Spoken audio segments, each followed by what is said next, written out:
கர்த்தருடைய பரிசுத்த நாமத்திற்கு மகிமை உண்டாவதாக. தேவ பிள்ளைகளே, இன்றைக்கு தாவீதின் பராக்கிரமசாலிகளிலே 3 பேர்களிலே பெயர் பெற்றவன் ஆனான் என்று சொல்லி பெனாயாவை குறித்து சொல்லப்பட்டிருக்கிறது.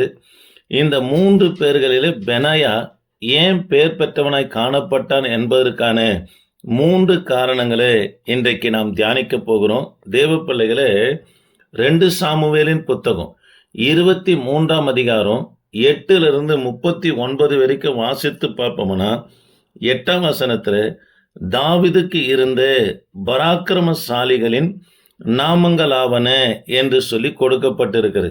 8ஆம் வசனத்திலிருந்து 39ஆம் வசனம் வரைக்கும் தாவீதுக்கு இருந்த 37 பராக்கிரமசாலிகளுடைய நாமங்களை குறித்து நம்ம சொல்லப்பட்டு இருக்கிறது. குறிப்பா 2 சாமுவேல் 23ஆம் அதிகாரம் 20லிருந்து 23 வரைக்கும் வாசித்து பார்ப்போம்னா, பெனாயா 3 பராக்கிரமசாலிகளிலே பெயர் பெற்றவனாய் காணப்பட்டான். இதற்கு காரணத்தை குறித்து தான் நாம் தியானிக்க போகிறோம். முதலாவது காரியம், 2 சாமுவேலின் புத்தகம் 23ஆம் அதிகாரம் 20ஆம் வசனத்தில் மோவாபின் தேசத்தின் 2 வலிமையான சிங்கத்தை கொண்டான் என்று சொல்லப்பட்டிருக்கிறது. தேவ பிள்ளைகளே, குறிப்பு, மோவாப் தேசத்தில் இருக்கிற 2 வலிமையான சிங்கத்தை கொண்டது நிமித்தமா இவர் பெயர் பெற்றவனாக காணப்பட்டார். திறந்த வெளியில இருக்கிற 2 வலிமையான மோவாப்பின் சிங்கத்தை யோய்தா கொண்டார் என்று சொல்லி இந்த இடத்துல வாசிக்கிறோம். தேவ பிள்ளைகளே, திறந்த வெளியில 2 சிங்கத்தை கொண்டு போடுகிறார்.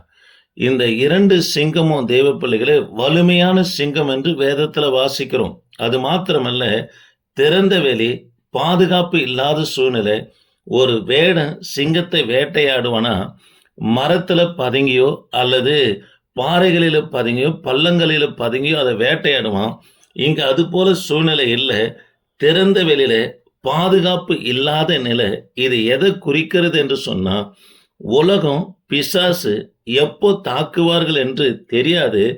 இதற்கு பேதுரு சொல்லுகிறார், 1 பேதுரு 5ஆம் அதிகாரம் 7ஆம் வசனத்துல, உங்கள் எதிராளியான பிசாசானவன் யாரை விழுங்கலாமோ என்று கெர்ச்சிக்கிற சிங்கத்தை போல வகை தேடி சுற்றி திரிகிறான் என்று சொல்லப்படுகிறது. தேவ பிள்ளைகளே, விழுங்கலாம் என்று சொன்னா யாரை அழிக்க வேண்டும் என்று சிங்கம் அழிக்கக்கூடியதா இருக்கிறது. எவைகள்னு சொன்னா, பரிசுத்தத்தை, தரிசனத்தை, எதிர்காலத்தை, திட்டங்களை அழிக்கக்கூடியவனா யார் இருக்கிறான்னா பிசாசாகிய சிங்கனவனா இருக்கிறான். இதுல இருந்து நம்மளை பாதுகாத்து கொள்வதற்கு நமக்கு என்ன அவசியமா இருக்கிறது என்று அப்போஸ்தலனாகிய பேதுரு சொல்லுகிறார் என்று சொன்னா, ஜெபம் நமக்கு பாதுகாப்பா இருக்கிறதுங்க. தேவ பிள்ளைகளே, எப்படி யோய்தா திறந்த வெளியில பாதுகாப்பு இல்லாத சூழ்நிலை 2 வலிமையான மோவாப்பின் சிங்கத்தை கொண்டு போடுகிறாரோ, அதே போலதான் இந்த உலகத்துல நம்ம பாதுகாப்பு இல்லாத சூழ்நிலை இருக்கிறோம். எப்போ யார் நம்ம தாக்குவார்கள் என்று தெரியாது. இதற்கு நமக்கு அவசியம் எதுவாய் காணப்படுனா, ஜெபம் அவசியமா இருக்கிறதுங்க. தேவ பிள்ளைகளே, வட மாநிலத்தில் ஒரு ஊழியக்கார குறித்து நான் சாட்சி கேள்விப்பட்டேன். கஷ்டத்தின் மத்தியில் ஊழியம் செய்தாலும் காலங்கள் கடக்க கடக்க கர்த்தர் நல்ல வசதி வாய்ப்பு ஊழியத்தை ஆசீர்வதித்தார். அங்கே வட மாநிலத்தில் இருக்கிற 15 பேர் சேர்ந்த ஒரு குழு ஒரு வீட்டுக்குள்ளே போவார்கள்னா அங்கே இருக்கிற பேச்சுக்கே இடம் இல்லாமல் அங்கே இருக்கிற எல்லாரையும் சுட்டு தள்ளிட்டு இருக்கிற பொருட்களை கொள்ளாட்சின்னு போயிடுவாங்க. இது போல் செய்கிற இவங்க இந்த ஊழியக்கார வீட்டில் கொள்ள அடிக்க, இந்த மிஷினரி வீட்டில் கொள்ள அடிக்க வேண்டும் என்று மாலையில் 4 மணிக்கு வந்து பார்க்குறாங்க. வீடு பூட்டப்பட்டு இருக்குது. இரவு 11 மணிக்கு வந்தால் வீட்டை சுற்றிலும் பெரிய சுவர் எழுப்பப்பட்டு இருக்குது. அந்த சுவற்றுக்கு மேலே காவலாளிகள் துப்பாக்கி ஏந்தி இருக்கிறது போல காண்கிறாங்க. போயிட்டாங்க. இதே போல் 3 நாள் வராங்க. ஒன்றுமே புரியல. 4 மணிக்கு மாலையில் வந்து பார்க்குறாங்க. வீடு பூட்டப்பட்டு இருக்குது. 11 மணிக்கு வந்தா சுற்றிலும் சுவர் இருக்கிறது. மேலே துப்பாக்கி ஏந்தி இருக்கிற ஆட்கள் அந்த மதில் சுவர் மேலே நின்று இருக்கிறத பார்க்குறாங்க. 4வது நாள் வராங்க. சுவரையும் காணோம், காவலாளிகளும் காணோம். உள்ள வந்த உடனே சுட்டு தள்ளிட்டு அங்கே இருக்கிற பொருட்களை கொள்ளடிக்கிறவங்க இவங்க கேட்குறாங்க, ஐயா, நாங்கள் 3 நாளாக வந்து பார்க்குறோம், இவ்வளவு பெரிய சுவர் எழுப்பப்பட்டு இருக்கிறது. 4 மணிக்கு வந்தா இல்ல, 11 மணிக்கு வந்தா இருக்கிறது. எந்த இன்ஜினியரும் கட்டிட தொழிலாளியும் இவ்வளவு சீக்கிரத்துல இவ்வளவு பெரிய சுவரை எழுப்ப முடியாது.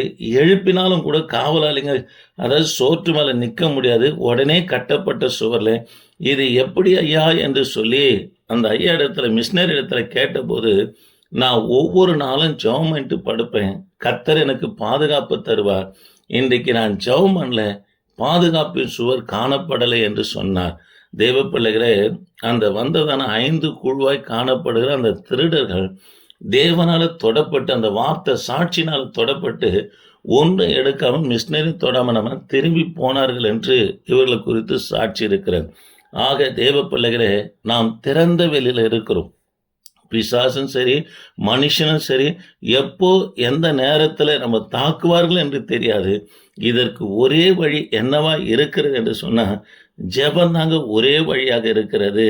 தேவ பிள்ளைகளே, யாத்திராகமம் 15ஆம் அதிகாரம் 15ஆம் வசனத்தை வாசித்து பார்ப்போம்னா, ஜெபம் பண்ணினாங்க. மோவாபின் பராக்கிரமசாலிகளுக்கு நடுக்கம் பிடித்தது என்று சொல்லி பார்க்கிறோம். ஆக 2 வலிமையான சிங்கத்தை யோய்தா கொன்றது நிமித்தமாய் பெயர் பெற்றவனாக காணப்பட்டார். நாமும் கூட ஜெபம் இல்லைன்னா நம்முடைய ஊழியத்துக்கு பாதுகாப்பு இல்லைங்க, பிள்ளைகளுக்கு பாதுகாப்பு இல்லைங்க, நம்முடைய தரிசனத்துக்கு பாதுகாப்பு இல்லை, நம்முடைய வேலைக்கு பாதுகாப்பு இல்லை, நம்முடைய எதிர்கால திட்டத்துக்கு பாதுகாப்பு இல்லை. ஆகவே ஜெபத்தோடு இருப்போம்னா நாமளும் கர்த்தர் பெயர் பெற்றவர்கள் ஆக்குவாரு. ஜெபம்தான் நமக்கு என்னவா இருக்கிறது என்று சொன்னா பாதுகாப்பா இருக்கிறது. 2வது குறிப்பு, உறைந்த மழை காலத்தில் அவன் இறங்கி போய் ஒரு கெபில இருந்த சிங்கத்தை கொன்று போட்டான் என்று சொல்லி பார்க்கிறோம். தேவ பிள்ளைகளே, முதல்ல பார்த்தோம், மோவாப் தேசத்தின் வலிமையான 2 சிங்கங்களை திறந்த வெளியில கொன்று போடுகிறார் என்று சொல்லி பார்த்தோம். இங்கு உறைந்த மழை காலத்துல இறங்கி போய் கெபில இருக்கிற சிங்கத்தை கொன்று போட்டான் என்று சொல்லி பார்க்கிறோம்.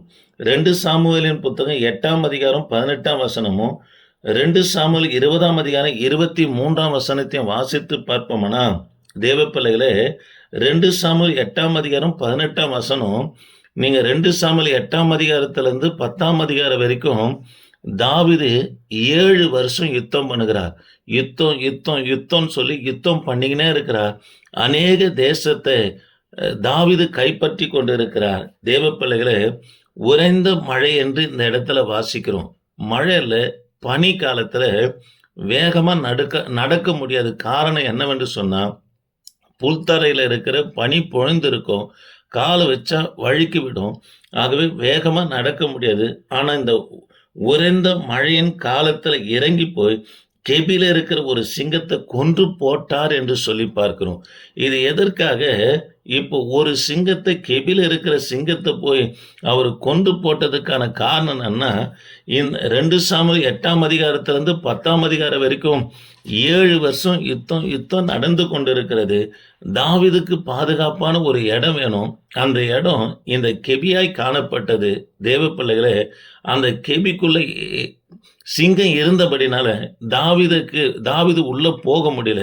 ஆகவே தாவீதுக்காக துணிந்து போயிட்டு கெபில இருக்கிற சிங்கத்தனவனா கொன்று போட்டார் என்று சொல்லி பார்க்கிறோம். தேவ பிள்ளைகளே, ஆகவேதான் 3 பராக்கிரமசாலியிலே யோய்தா பெயர் பெற்றவனாக காணப்பட்டார். தேவ பிள்ளைகளே, தாவீதுக்காக எப்படி அதாவது யோய்தா துணிந்து செயல்பட்டாரோ, கர்த்தருக்காக தேவ பிள்ளைகளவனா துணிந்து காணப்பண்ணுங்க. கர்த்தருக்காக வைராக்கியமா இருக்கிறவங்கள தான் கர்த்தர் பெயர் பெற்றவர்களாக ஆக்குவார். எல்லா காரியத்துக்கும் இசைந்து போகக்கூடாதுங்க, உலகத்துக்கு சாய்ந்து போயிடக்கூடாதுங்க. நமக்குன்னு ஒரு குறிக்கோள், திட்டம், ஒரு தரிசனம் இருக்குதுங்க. எந்த காரியத்துக்கும் அதாவது இசைந்து போகவே கூடாது.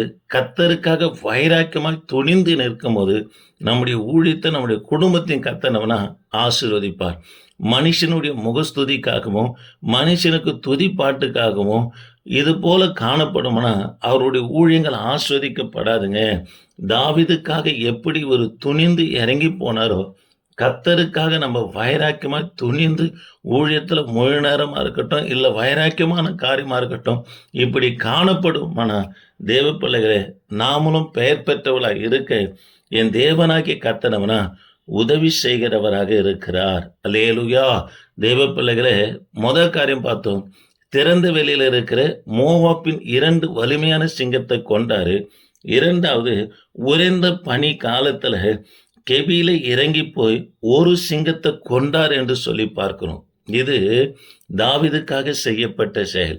ஒரு மனுஷனுக்காக செய்யப்படும் போதே, அதாவது பெயர் பெற்றவனாய் காணப்படுவார். ஆனா தேவ பிள்ளைகளே, கர்த்தருக்காக நம்ம இருக்கணுங்க. உயிருள்ள கிறிஸ்தவர்களாக நம்ம காணப்பட வேண்டும். செத்த மீன் ஓட போற போக்குல, தண்ணி போற போக்குல போய்க்கினே இருக்கும்.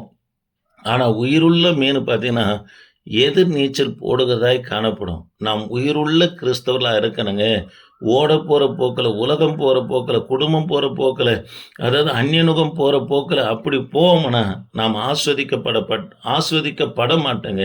நாம் எதிர்த்து போராடி உயிருள்ள கிறிஸ்தவர்களாய் நீந்தி வரும்போது உண்மையாலுமே நம்மளை பெயர் பெற்றவர்களாக கர்த்தர் மாற்றுவார். மூன்றாவது தேவ பிள்ளைகளே, பயங்கர ரூபமான ஒரு எகிப்தனை கொன்று போட்டான் என்று சொல்லி யோய்தாவை குறித்து வாசிக்கிறோம். எகிப்து என்றால் அடிமைத்தனம்.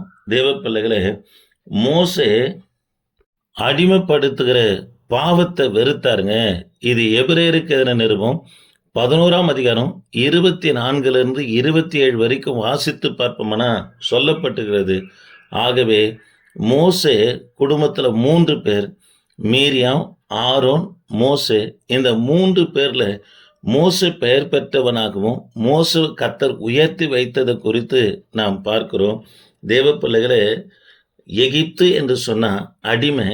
ஏன் மோசேவை கர்த்தர் உயர்த்தி வைத்தார் என்று சொன்னா, தயவுசெய்து இந்த பின்னணியை கேட்கும்படியாக உங்களை அன்போடு கேட்டுக்கொள்கிறேன். அந்நாட்களிலே அரசர்கள் முறைப்படி திருமணம் செய்கிறவர்களே மகாராணி என்று சொல்வாங்க.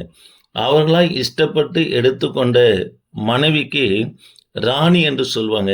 அது மாத்திரமல்ல, நாங்கள் அந்த புறத்தில் அநேக அழகிகள் என்ன பண்ண காணப்படுங்க. சின்ன வயதில் சின்னவர்களும் மூத்தவர்களும் யாருனாலும் இருப்பாங்க அழகிங்க. இந்த ராஜா இஷ்டப்படுகிறவர்களிடத்துல என்ன பண்ண போய் பிரவேசிப்பார். தேவ பிள்ளைகளே, எபிரேயருக்கு நிருபம் 11ஆம் அதிகாரத்தில் பார்வோனின் குமாரத்தின் மகன் எண்ணப்படுவதனா வெறுத்தாராம். அப்படி என்று சொன்னா, அடுத்த இளவரசன் மோசே என்று சொன்னபோது பார்வோன் அரண்மனையில் இருக்கிற அழகிகள் நினைக்கிறாங்க, ஒரு நாளைக்கு நான் புதிய இளவரசனை அந்த புறத்துல சந்திக்க போறேன் என்று அவங்க நினைக்கிறாங்க. இததான் மோசே என்ன வெறுத்தார் என்று சொல்லப்படுகிறது. தேவ பிள்ளைகளே, மோசே வெறுப்பதற்கு காரணம் என்னவென்று சொன்னா, அவங்க தாயார் ஒவ்வொரு நாளும் மோசேவுக்கு போதித்து கொண்டே இருந்தாங்க.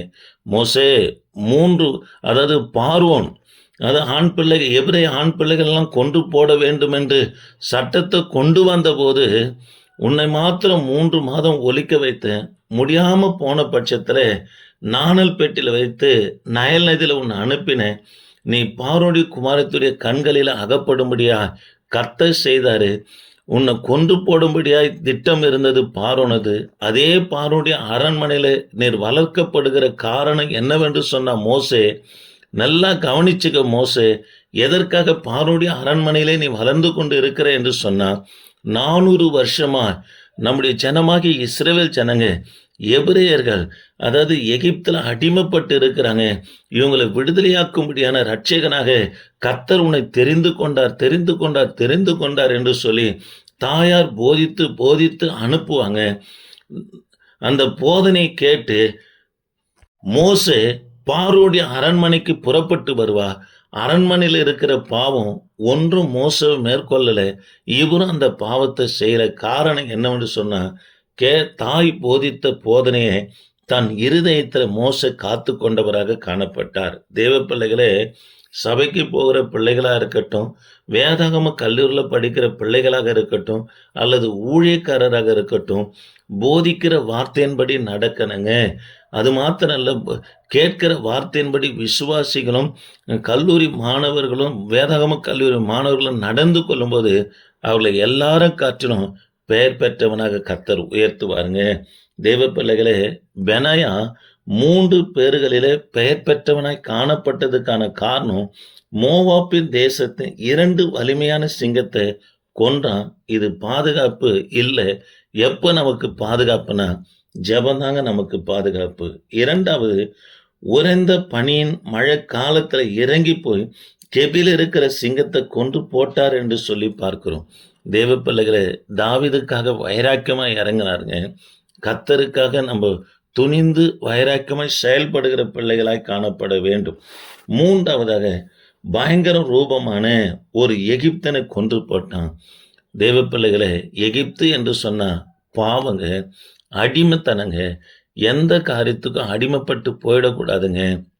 அது பணமா இருக்கட்டும், பாவமா இருக்கட்டும், விலை போகவே கூடாதுங்க. கர்த்தருடைய பிள்ளைங்க, எந்த காரியத்துக்கும் அடிமைப்படவே கூடாதுங்க. நாம் தேவனுக்கு தாங்க அடிமை. கர்த்தருக்கென்று நம்ம வைராக்கியமா காணப்படுவோம்னா, நாமளும் பெயர் பெற்றவர்களா இருக்க கர்த்தர் உதவி செய்வார். ஜெபிப்போம். கிருபையின் தேவனே, நாங்கள் உம்மை துதிக்கிறோம். இந்த வார்த்தை கேட்ட ஒவ்வொரு பிள்ளைகளுக்காக நன்றி செலுத்துகிறேன். கர்த்தர் நீங்க ஆசீர்வதிங்க ஐயா. வழிநடத்துங்க, பாதுகாத்துக் கொள்ளுங்க. இயேசு நாமத்தில் ஜெபிக்க நல்ல பிதாவே. ஆமென். Praise the Lord.